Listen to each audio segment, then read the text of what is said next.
Hello मेरे प्यारे दोस्तों, स्वागत है आप सभी का यस कहानी 369 में। तो चलिए आज की कहानी करते हैं शुरू। मेरा नाम रोहित है। मेरी एक छोटी सी दुकान थी। मैं लोगों के टीवी वगैरह ठीक किया करता था। मेरी उम्र 28 साल हो गई थी।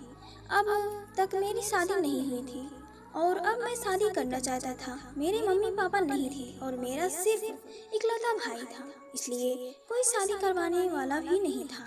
अब तो खुद किसी के घर जाकर कह नहीं सकता कि मैं लड़का हूँ और आपकी बेटी देखने आया हूँ।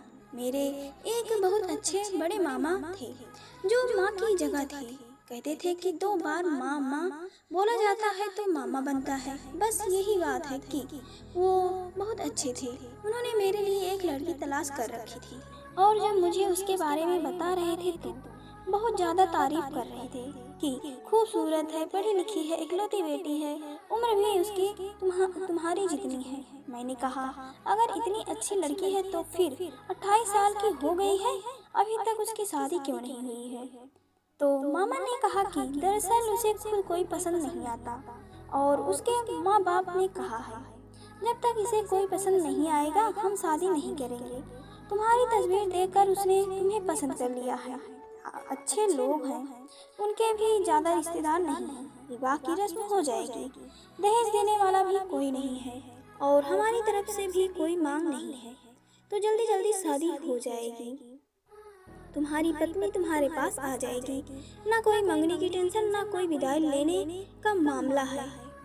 बस शादी करके साथ ले जाना है। उसका मामला तो मुझे सेट लग रहा था। मैंने भी मामा को कह दिया कि ठीक है, लेकिन वह भी तो लड़की दिखाएं। मगर मामा ने कहा उन्होंने लड़की की फोटो नहीं दी। वो कहते हैं कि हम अपनी बच्ची का फोटो किसी को नहीं देते, ना ही किसी को दिखाते हैं। आपने देख ली है, अगर आपको अपने भांजे से शादी करनी है तो ठीक है, ऐसे लड़कों को हम अपनी बेटी नहीं दिखाते। बड़े लोग देखने आते हैं, अलग बात है। मैंने मामा से कहा, लड़की ठीक तो है ना? उन्होंने कहा, बिल्कुल ठीक है, फिक्र ही न करो, तुम भरोसा रखो। इतनी ज़्यादा खूबसूरत लड़की तो मैंने आज तक नहीं देखी। फिर मैंने मामा पर भरोसा कर लिया और तैयार हो गया। मेरी पत्नी का नाम सोनी था। वो बहुत ज़्यादा खूबसूरत थी। मामा ने बिल्कुल ठीक कहा था। इसकी उम्र भी मेरे जितनी ही थी, लेकिन 28 साल की नहीं लगती है, वो 19-20 की लगती थी। किसी को अगर कहते हैं कि 20 साल की है तो फौरन माना जाता है। शायद वो अपना बहुत ख्याल रखती थी। शादी के बाद 2-4 दिन गुजर गए, लेकिन उसके बाद एक दिन मैंने देखा कि रात को मेरी पत्नी ने कोई और कपड़े पहने थे और सुबह कोई और। लेकिन मुझे याद नहीं था कि उसने कपड़े किस टाइम बदले और क्यों बदले। मैंने कहा रात वाले कपड़े तुमने क्यों बदले? कहने लगी, रात वाले कपड़े कौन से हैं? दिन वाले कौन से हैं? ये वही तो हैं जो मैंने रात को पहने थे। लेकिन मुझे अच्छी तरह याद था कि उसने रात को लाल रंग के कपड़े पहने थे और अभी नीले रंग के कपड़े में थी। मैंने सोचा कि शायद मुझसे कोई गलती हो गई होगी, लेकिन शुरू में तो पति की पत्नी से नजर ही नहीं हटती। वो उसकी छोटी छोटी बातें नोट कर लेता है। मेरी पत्नी अच्छी थी, अच्छे तरीके से घर को संभाल रही थी, मेरे साथ भी अच्छे तरीके से रहती थी। सब कुछ बिल्कुल ठीक जा रहा था, जिंदगी अच्छी थी। लेकिन अभी तक वो मुझसे शर्माती थी।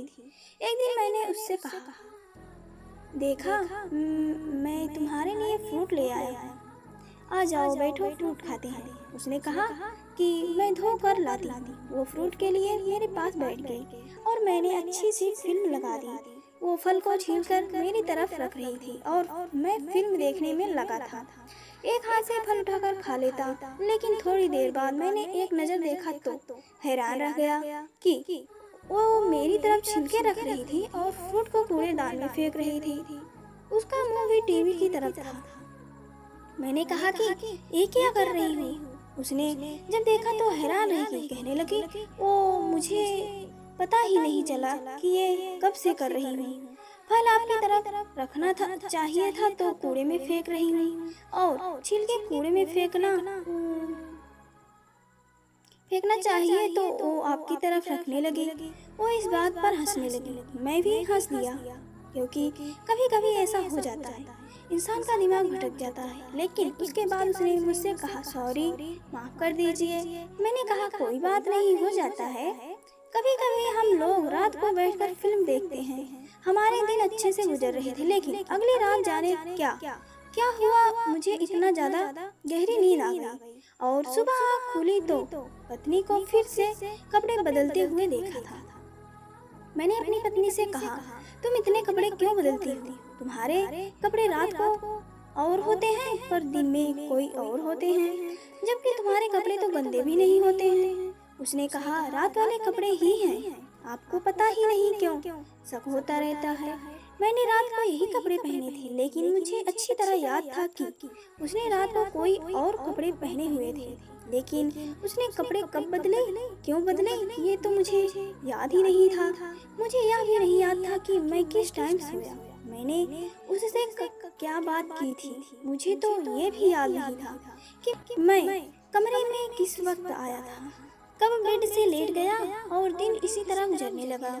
मेरी पत्नी मेरे सामने खाना बना रही थी तो मैंने उसका हाथ गौर से देखा, जहाँ पर एक बहुत बड़ा जख्म लगा हुआ था। मैंने कहा, ये क्या हुआ है, तुमने मुझे क्यों नहीं बताया? इतना बड़ा चोट लगा है। चोट को देखकर लगता था कि एक दिन का पुराना है। उसने कहा कि छुरी लग गई थी। मैंने जल्दी से उसके ऊपर दवाई लगाकर पट्टी बांधी। अगर 2 दिन का पुराना घाव इतना गहरा था तो जिस दिन लगा था उस दिन मेरी पत्नी को दर्द नहीं हुआ था? क्या वो मुझे बता नहीं सकती थी कि इतनी ज्यादा चोट लग गई है? मैं उसे डॉक्टर के पास ले जाता, और हैरान तो मैं इस बात पर था कि जब इंसान सब्जी काटता है तो छुरी उसकी उंगलियों पर लगती है या हाथ पर कैसे लगी है, ये इसके बाजू के ऊपर कहाँ से लग गई थी, वो भी इतनी गहरी थी। मैंने उसको पट्टी कर दी और उसे शाम को डॉक्टर के पास ले गया। डॉक्टर ने कहा कि ऐसे जख्म नहीं भरेगा, एंटीबायोटिक्स खाना पड़ेगा और 1 हफ्ते के लिए पट्टी भी करनी पड़ेगी। वापस मैंने पत्नी को समझाया कि क्या मुझे गैर समझती हो, मुझे बता नहीं सकती थी? तो कहने लगे कि मुझे लगा आप गुस्सा करेंगे। मैंने कहा, क्या मैं पागल हूँ कि तुम्हें चोट लगी हो और मैं गुस्सा करूँ? उसने कहा कि मेरे घर वाले ऐसे ही करते थे। अचानक से उसकी जुबान रुक गई। मतलब जब मुझे कोई चोट लग जाती थी तो वो बहुत गुस्सा होते थे, कहते थे, देखकर काम नहीं कर सकती, देखकर नहीं चल सकती, ध्यान कहाँ रहता है तुम्हारा, तुम्हारे हाथों में छेद तो नहीं है? मुझे इस बात पर हंसी आ गई। मैंने कहा, माँ बाप ऐसे ही होते हैं, बच्चों को डांट देते हैं लेकिन असल में बहुत प्यार करते हैं। लेकिन अगर तुम्हें कोई तकलीफ हो तो मुझे बताना। मेरी पत्नी की ऐसी कोई हरकत नहीं थी जिसकी वजह से मुझे उस पर गुस्सा आता या मैं बिना वजह उससे कोई बात सुनाता। सारी जिंदगी तो मैं अकेला ही रहा। अब तो मुझे एक रिश्ता मिला था, एक ऐसा इंसान जो मेरे घर में रहती है, मेरे काम करती है, मेरे साथ अच्छे से रहती थी, तो फिर मैं उसके साथ क्यों बुरे तरीके से पेश आता? लेकिन रात होते ही मुझे इतनी गहरी नींद आने लगती कि मैं जो करना चाहता वो भी नहीं कर पाता था। अपनी पत्नी के साथ बैठकर कुछ देर बातें कर लेता। इंसान उस लम्हे को अच्छा गुजार लेता है जब पत्नी को देख लेता है कि कितनी प्यारी है मेरी पत्नी। लेकिन रात होते ही मैं कमरे में आता और घोड़े गधे बेचकर सो जाता था और सुबह ही मेरी आँख खुलती थी और मुझे यह भी न याद होता कि रात को क्या हुआ था। खाना खाने तक की बातें मुझे याद होती, उसके बाद की सारी बातें भूल जाता था। अचानक से ज़्यादा नींद क्यों आ रही थी? मैंने क्या किया था अपने साथ? मैंने तो ऐसा कुछ भी नहीं खाया था जिसकी वजह से मैं बहुत ज़्यादा सुस्त हो गया था। मुझे लगा डॉक्टर के पास जाना चाहिए, लेकिन मेरा काम ऐसा था कि दुकानदारी थी, इसलिए दुकान छोड़कर नहीं जा सकता था। फिर सोचा कि बुधवार के दिन जाऊँगा, पत्नी को भी साथ ले जाऊँगा, डॉक्टर से भी मिल लेंगे और थोड़ा घूम लेंगे फिर लेंगे।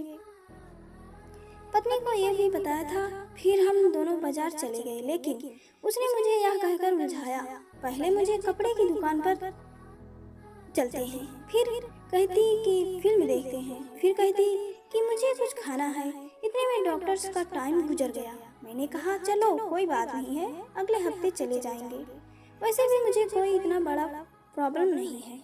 बस थोड़ी ही तो सुस्ती हो रही है। लेकिन एक बात अजीब थी कि मेरी पत्नी को मेरी तबीयत की कोई खास चिंता नहीं थी।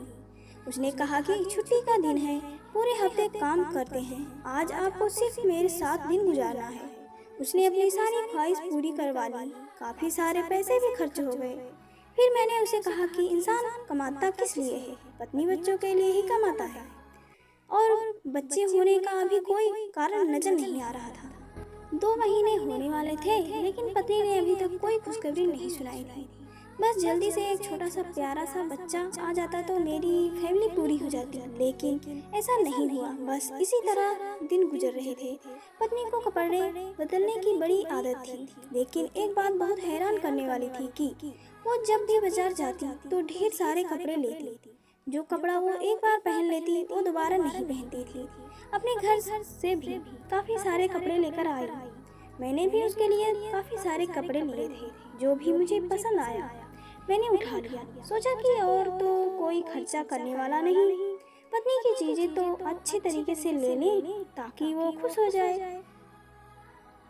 लेकिन अभी भी उसके लिए कपड़े कम थे। जब मैं उसे महीने के खर्च के लिए पैसे देता तो वो कपड़े ही ले लेती थी। एक दिन कहने लगी, राशन के पैसे कम हो गए थे तो उधार कर दिया है, आप जाकर पैसे दे दीजिएगा। मैंने कहा कि तुम्हें जरूरत से ज्यादा पैसे दिए थे, फिर कैसे कम हो गए? उसने कहा कि पीछे दुकान में सेल लगी हुई थी, मैं वहाँ से 4 सूट ले आई। वैसे तो मेरी पत्नी में कोई खराबी नहीं थी, लेकिन मेरी पत्नी की ये आदत अब खुलकर सामने आ रही थी। वो ये है कि वो बहुत ज्यादा पैसा खर्चा करती थी। एक दिन मैंने अपनी पत्नी को एक काले रंग के सूट में देखा। वो बहुत ही प्यारी लग रही थी। कुछ दिन बाद मुझे एक दोस्त के घर डिनर पर जाना था। मैंने उसे कहा कि शाम को तैयार हो जाना, तो 2 घंटे पहले उसका फोन आया कि कपड़े कौन सा पहनूं? मेरे पास तो कोई कपड़े ही नहीं है। मैंने कहा, ये औरतों का प्रॉब्लम क्या है? अलमारी भरी पड़ी होती है, फिर भी कहती है कि मेरे पास कपड़े नहीं हैं। तो मैंने कहा कि वह काला फ्रॉक पहनो, उसमें तुम बड़ी प्यारी लगती हो। उसने कहा, वो तो मेरे पास नहीं है, न जाने कहाँ चला गया। मैंने कहा, कहाँ चला गया? यहाँ से क्या मतलब? घर में होगा। उसने कहा, नहीं वो नहीं है, आप मेरे लिए कोई सूट लाइए। मैं उसके लिए इस टाइम सूट नहीं ले सकता था क्योंकि महीने का आखिरी चल रहा था। मुझे कोई अच्छा सूट 3-4 हजार वाला लेना पड़ता। मैंने कहा, वही पड़ा होगा उसका सूट, उसको नजर नहीं आ रहा होगा। मैं घर चला गया। मैंने कहा कि मैं खोजता हूँ, लेकिन जब मैंने उसकी अलमारी खोली तो मैं हैरान रह गया। उसके अंदर तो 2-3 कपड़ों के अलावा कोई कपड़े ही नहीं थे, जबकि कितने कपड़े वो खरीदती थी और मैं भी लाता था। उसकी अलमारी में तो सुई रखने की जगह भी नहीं बचता था, लेकिन ऐसा कुछ भी नहीं था। मैंने कहा, ये क्या, तुम्हारे कपड़े कहाँ हैं? तो कहने लगे, सारे कपड़े गंदे हैं, मैंने धोए ही नहीं हैं। मैंने कहा, अच्छा, अभी 1 घंटा है, काला सूट धो लो और ड्रायर मशीन में सुखा लो, इस्त्री मैं कर दूंगा। उसने कहा, नहीं है मेरे पास काला सूट, वो तो अलमारी में नहीं है, वो आपको नहीं मिलेगा, है ही नहीं यहाँ पर। मैंने कहा, क्यों, किसी को दे दिया है तुमने? कहने लगी कि गांव वाली मांग कर गई थी, कह रही थी कि बड़ा प्यारा है, उसने वापस नहीं किया। मैंने कहा, उसे लेकर आओ। उसने कहा कि वो घर पर ही नहीं है। अब मुझे अपनी पत्नी पर गुस्सा आ गया। मैंने कहा, क्या अपने कपड़े धोकर नहीं रख सकती हो? और क्यों अपनी चीजें दूसरों को दे देती हो कि फिर मुझे तुम्हारे लिए दोबारा से सूट लेना पड़ेगा? मैं जल्दी जल्दी बाजार गया और उसके लिए सूट लिया। मेरी पत्नी बड़ी खूबसूरत लग रही थी। सब लोग उसके बारे में अच्छी तरह बात कर रहे थे। मैंने उसे अपने दोस्तों की बीवियों के पास छोड़ दिया और खुद दोस्तों के पास चला गया। वो औरतों से बात करने लगी। दूसरे से देखकर ही ऐसा लग रहा था कि अच्छी भली बातें हो रही हैं। हो सकता है हमारी ही बुराई हो रही हो। फिर काफी अच्छा माहौल था। पार्टी का खाना भी लगने वाला था, लेकिन थोड़ी देर के लिए किसी औरत के चिल्लाने की आवाज आई। जब वो वहाँ देखा तो होश उड़ गए कि मेरी पत्नी ने मेरे दोस्त की पत्नी को सर में कांच की बोतल उठाकर दे मारी थी। उसे बहुत ज्यादा चोट लग गया था। वो बहुत दर्द में थी। मेरा दोस्त अपनी पत्नी की तरफ बढ़ा। सब लोग मेरी पत्नी को हैरानी से देख रहे थे। मेरी पत्नी भागकर जाकर गाड़ी में बैठ गई। मैंने अपने दोस्त की पत्नी की मदद करने की कोशिश की, लेकिन मेरे दोस्त ने कहा कि दफा हो जाओ यहाँ से, अपनी पत्नी को भी कभी मत लेकर आना। सब लोग मुझे अजीब नजरों से देख रहे थे। मैं गाड़ी में आया। मैंने कहा, ये तुमने क्या किया? लेकिन मेरी पत्नी भी बेहोश पड़ी थी। मैं भी हैरान रह गया। उसे अस्पताल ले गया। डॉक्टर ने कहा, आपकी पत्नी डर रही है। मैं हैरान रह गया। उसे घर ले आया। उससे पूछा कि तुमने ऐसा क्यों किया? उसने कहा कि वो मेरी बेइज्जती कर रही थी।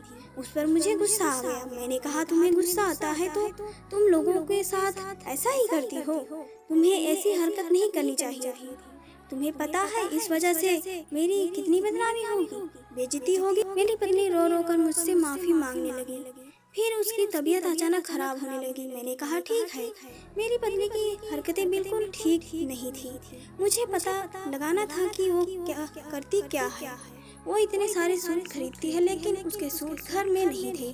उसके शरीर पर हमेशा जख्मों के निशान लगे रहते हैं और ये पागल वाली हरकतें एक नॉर्मल इंसान नहीं कर सकता था। मैंने अपने कमरे में एक सीसीटीवी कैमरा लगा दिया और रात को सुकून से सो गया। सुकून से क्या, समझो बेहोश हो गया। पता नहीं ये क्या मामला था। सुबह हुई जब उस कैमरे की रिकॉर्डिंग मेरे पास आया तो मैं ऑफिस में चला गया। जब मैंने वो रिकॉर्डिंग देखा तो हैरान रह गया।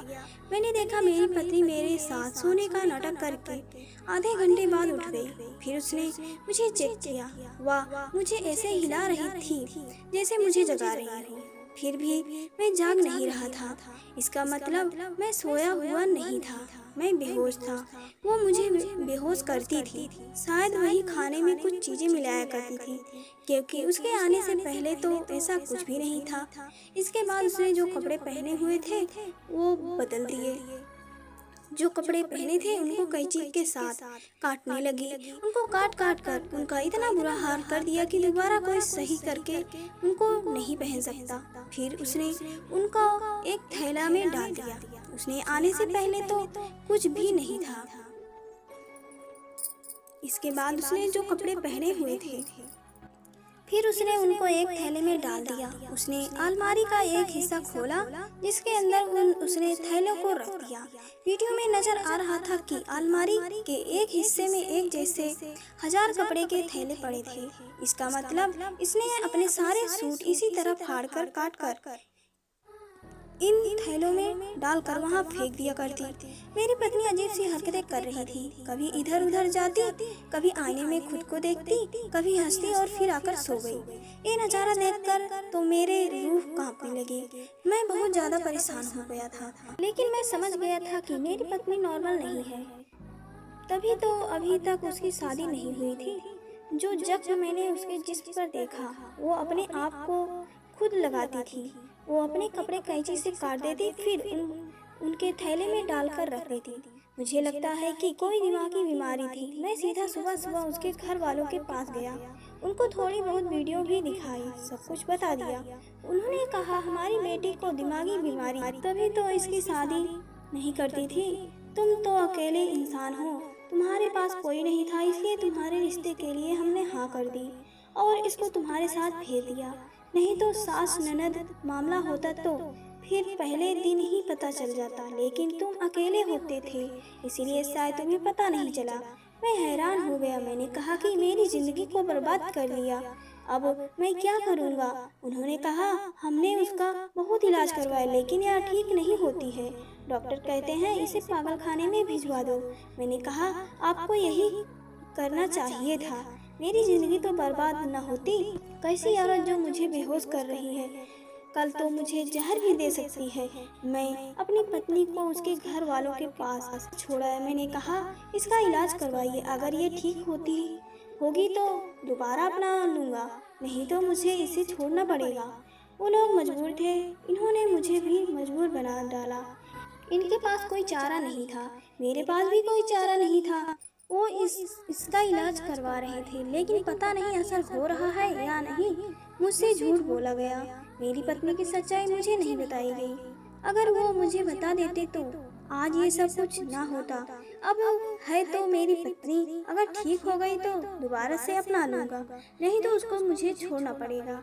लेकिन ऐसा नहीं करना चाहता, मैं उसके साथ रहना चाहता हूँ। मैंने कहा आप लोग इलाज कराएं, इलाज के सारे पैसे मैं भर दूँगा। मुझे नहीं पता था क्या क्या होगा, वह ठीक होगी या नहीं, लेकिन फिलहाल बस यही दुआ है कि अगर वो ठीक होती है तो ठीक है, हो जाए, क्योंकि वो मेरी पत्नी है, मैं उसके साथ रहना चाहता हूँ। बस यही मेरी ज़िंदगी की कहानी है। कभी कभी इंसान के साथ ऐसा हो जाता है, लेकिन हालात को बर्दाश्त करना पड़ता है, और रिश्तों को ख़त्म करके बात ख़त्म नहीं हो सकती। और मेरे प्यारे दोस्तों, कहानी यहीं तक। आप सभी को कहानी कैसी लगी हमें कमेंट करके ज़रूर बताएं। अगर पसंद आए तो वीडियो को लाइक करें, शेयर करें और चैनल को सब्सक्राइब करें। मिलते हैं अगली कहानी के लिए, बाय बाय। और पूरी कहानी सुनने के लिए आप सभी का दिल से धन्यवाद।